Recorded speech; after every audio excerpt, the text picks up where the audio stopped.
സംസ്ഥാനത്ത് ഒരാൾക്ക് കൂടി അമീബിക് മസ്തിഷ്ക ജ്വരം സ്ഥിരീകരിച്ചു. കോഴിക്കോട് പന്തീരങ്കാവിലെ 43 വയസ്സുള്ള യുവതിക്കാണ് രോഗം സ്ഥിരീകരിച്ചത്. ഇതോടെ അമീബിക് മസ്തിഷ്ക ജ്വരം ബാധിച്ച 9 പേർ ഇപ്പോൾ ചികിത്സയിലുണ്ട്. സംസ്ഥാനത്ത് ആശങ്ക ഒഴിയാതെ അമീബിക് മസ്തിഷ്ക ജ്വരം ഒരാൾക്ക് കൂടി രോഗം സ്ഥിരീകരിച്ചു.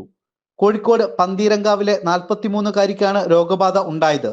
ഇതോടെ രോഗം ബാധിച്ച് കോഴിക്കോട് ചികിത്സയിൽ ഉള്ളവരുടെ എണ്ണം 9 പനി ബാധിച്ചതിനെ തുടർന്ന് കോഴിക്കോട് ബീച്ച് ആശുപത്രിയിൽ ദിവസങ്ങളായി ചികിത്സയിൽ കഴിഞ്ഞു വരികയായിരുന്നു 43-കാരി.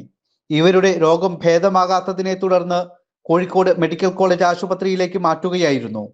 തുടർന്ന് നടത്തിയ പരിശോധനയിലാണ് ഫലം പോസിറ്റീവായത്. 3 മാസം പ്രായമുള്ള കുഞ്ഞ് ഉൾപ്പെടെ 4 കോഴിക്കോടുകാരും 3 മലപ്പുറം സ്വദേശികളും 2 വയനാട്ടുകാരുമാണ് കോഴിക്കോട് മെഡിക്കൽ കോളേജ് ആശുപത്രിയിൽ അമീബിക് മസ്തിഷ്ക ജ്വരം ബാധിച്ച് ചികിത്സയിൽ ഉള്ളത്. ഇതിനിടെ നാളെയും മറ്റന്നാളും രോഗപ്രതിരോധത്തിന്റെ ഭാഗമായി കിണറുകളും വാട്ടർ ടാങ്കുകളും ക്ലോറിനേറ്റ് ചെയ്യുന്ന പ്രവൃത്തി സംസ്ഥാന വ്യാപകമായി നടക്കും.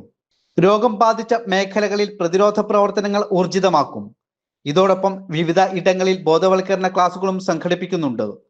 അമീബിക് മസ്തിഷ്ക ജ്വരം വ്യാപിക്കുന്നതിൽ ആശങ്കയിലാണ് ആരോഗ്യ വകുപ്പ്. ജനം, കോഴിക്കോട്.